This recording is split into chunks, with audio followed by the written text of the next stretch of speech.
Well, let's hope this turns out, guys. UTIR-15 here. So this is a response to Jnull0's video about bartering.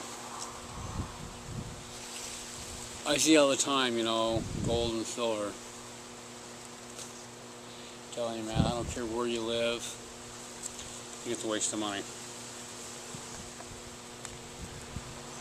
I made a little list here of things I think to be the most beneficial for bartering. Obviously food. Anything extra you can put away, anything extra you can have would be a good thing. Ammo, anything extra. You know I try to, when the money provides, which it hasn't been a lot lately, pick up extra ammo, trade for ammo. I had a buddy give me like a 20 rounds of 30-06 ammo. I don't own a 30-06. Still sitting down there, but you know, maybe someone will. Maybe someone can use it. First aid, bandages, alcohol, peroxide, you know, gauze, stuff like that. That's gonna help you out. I think it's gonna have a high a high trade value. Alcohol,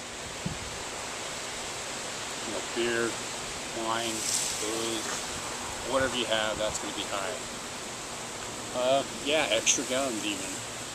You know, maybe you got the option, you can pick up a cheap 38 special or something like that for, you know, $100 or something. Maybe you don't want it, but you know, in the SHTF situation, you might be able to basically get, you know, maybe you're not gonna get $100 worth of stuff for it, but maybe you're gonna get dinner for your family. I don't know. Knives. I used to, you know, you run into a cheap selling knives. You know, Walmart sometimes they're gonna have the 99-cent special. Pick up 5 or 6. You never know when an extra knife might come in handy. Cigarettes, chewing tobacco, same thing. Shoes or other clothing, that could be real big. But you know, Jnull0 put it out tools. Well, I'm going to relate a quick personal experience about that. Probably about 2 years ago, I went to a yard sale. Picked up, you know, a little toolbox, you know, yay long, you know, just, you know, your standard small toolbox. Had a bunch of tools in it. I think I gave $6 or $7 for it. I came home, I put it in my shed. Kind of just sit there. Didn't really do anything with it. I ended up losing my job. You know, I started doing little extra projects around the house that needed to be done. And then I found that box of tools. You know, they weren't you know, Craftsman or Snap-on or Mac tools or anything like that. Most of them were all trade and Stanleys. Well, I took some sandpaper and whatnot. I cleaned up the rust and everything is on them. You know, it's a pretty decent set of tools. Well, I ended up being able to basically sell that toolbox full of tools for $50.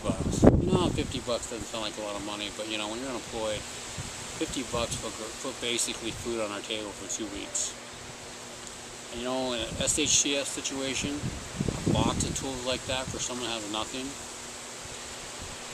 it might put food on your table for a month, you know, especially if, you know, you run into like a farmer, someone that has a big garden, they might give up a lot for it. But as far as gold and silver goes, no. Because if it's a short-term SHTF, yeah, maybe. But if it's basically, you know, another depression, I don't think it's going to matter. I don't think, you know, because basically I can't eat gold, I can't eat silver. My buddy said, well, I can't eat ammunition. Well, no, you can't eat it. You know, maybe you can go someplace and you can kill a bird, a dog, a cat, a deer, an antelope. Worst case scenario, a rat. Yeah, I've thought about it. What are you going to do? Anyway, great channel, Jnull0. Found out about you a short time ago. I've watched all your videos. You're awesome. My thoughts and prayers are always with you and your family. I wish I could help out. I wish I had some of your skills, man. There's no way I could make an axe like you made. Couldn't make that small axe, the big axe, or anything else. There's just no way I could do it. but I enjoy watching your videos. Hope you keep making them. You're a great man. I wish you all the luck in the world. Anyway, peace, love, God bless. AR-15, signing out.